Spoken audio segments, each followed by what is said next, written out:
The Pontifical Foundation Aid to the Church in Need has presented their annual donation report in Rome today. The organization helps Christians in need and those who are suffering persecution around the world.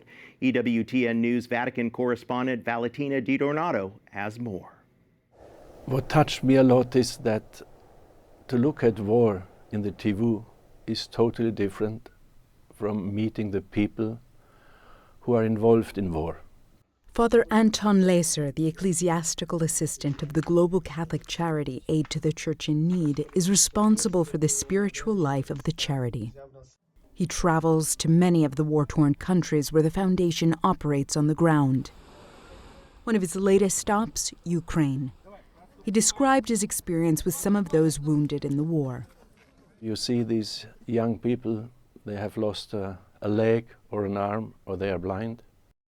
Father Leser also told us a heartbreaking story of one injured soldier. When he was in the hospital, he had a face like this. He couldn't see, he couldn't talk.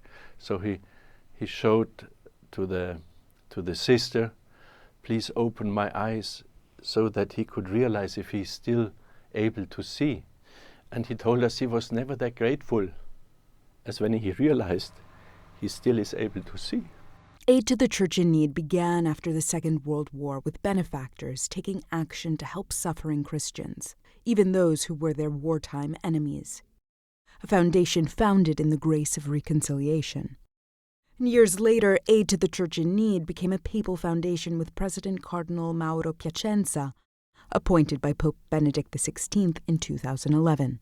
Today, the foundation presented their annual report in Rome. In 2024 alone, they received €139.3 million to help Christians in need in 137 countries, with Ukraine receiving the most aid.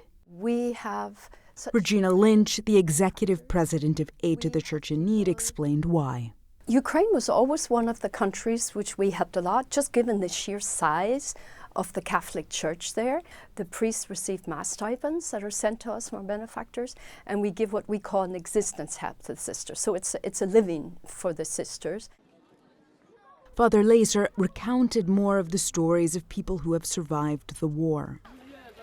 We met sisters in Ternopil and in Lviv,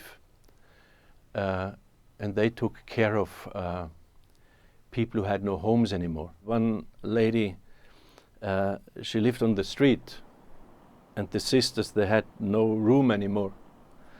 But the sisters saw her, she had black feet, and was in a terrible condition. And she just went home and took a volunteer to take her in her house. And this lady, after 3 months, she looked totally different. And she said, the sisters gave back to me my dignity. The efforts to respond to the most pressing issues on the ground is no small feat.